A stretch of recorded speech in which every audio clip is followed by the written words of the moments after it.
Este é o quarto bloco da entrevista com Laurentino Gomes, jornalista e historiador que está lançando 1822, seu novo livro sobre a independência do Brasil. Nós encerramos o bloco anterior com você dizendo que o Brasil de 1822 era um país que tinha tudo para dar errado, mas deu certo. Daí você começou a pensar numa perspectiva atual para responder essa pergunta. Qual é a sua resposta? Então, é curioso, em 1812, o José Bonifácio escreveu uma carta a um amigo em que ele dizia o seguinte: a amálgama muito difícil será a liga de metal tão heterogêneo num corpo sólido e político. Ele era mineralogista, né? O que ele estava querendo dizer? Dá para fazer um país com essa matéria-prima? Com tantos escravos, com tantos pobres, com tantos analfabetos, com tanto latifúndio, tanta concentração de riqueza. É isso. Depois de algum tempo, o Joaquim Nabuco, meio século depois, faz a mesma pergunta. Ele fala assim: deve ou não o povo participar da política pelas condições de propriedade, de renda, de educação que nós temos? Ou seja, mesma pergunta. Dá para construir um país com essa matéria-prima? Então, os pais da pátria no século XIX estavam preocupados o que fazer com esta geleia geral, herdada da época da colônia, para construir um país um país soberano, em que todos participassem, todos decidissem e tal. Esse é um desafio que o Brasil, a rigor, enfrentou 25 anos atrás, depois do fim do regime militar, da redemocratização.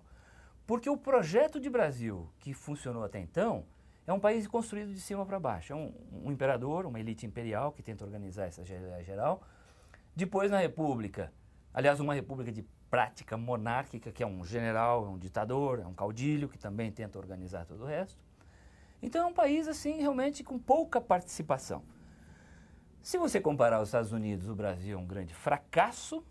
Se você comparar o Haiti, até que nós não nos saímos tão mal assim. Então, eu diria que sucesso e fracasso em história são conceitos muito relativos. O que não significa que um país não possa melhorar. O fato da gente ter democracia nos últimos 25 anos é um bom sinal, é um sinal de otimismo, porque não há outra forma de construir um país sem a participação de todos. É interessante porque as pessoas da minha geração, por exemplo, tendem a ter uma visão muito negativa da história brasileira, como se fosse um acúmulo de fracassos, sempre. Personagens muitas vezes ridículos, como Dom João VI, ou o próprio Dom Pedro, tem um certo ridículo em torno dele, né? Mas parece que está se formando uma outra visão do nosso passado. É preciso abraçar esse passado, é preciso abraçar Você tem essa perspectiva também, você que tem encontrado inúmeras pessoas interessadas em conhecer a história brasileira? Tem, eu acho que tem duas tarefas que ainda estão em andamento no Brasil, que é a construção do Estado brasileiro, que começa em 1808, vem durante o século XX e tal. Esse Estado ainda está em construção, tanto assim que as pessoas questionam fortemente o que está em Brasília. Congresso corrupto, justiça ineficiente, ou seja, as pessoas projetam um Estado melhor do que nós temos hoje. Isso é bom sinal. Significa que o Brasil sonhado é melhor do que o real. Essa é uma coisa. Uma outra questão é a própria noção de identidade nacional.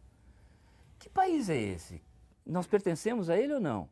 Como o brasileiro não foi chamado para construir, fica a ilusão de que, se tivesse sido chamado, construiria alguma coisa muito melhor do que está em Brasília. Eu duvido. Eu acho que o que está em Brasília é um espelho da média da sociedade brasileira.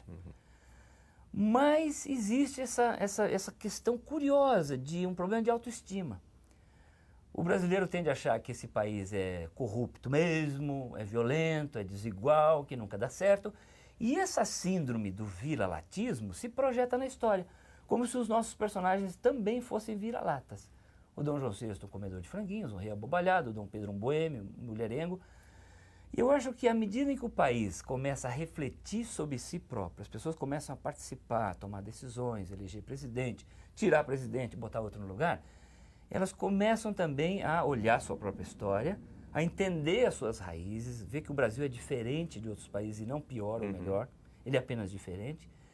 E aí sim, eu acho que essa noção de identidade nacional vai ficar mais fortalecida, pelo estudo da história. Este foi o quarto bloco da entrevista com Laurentino Gomes.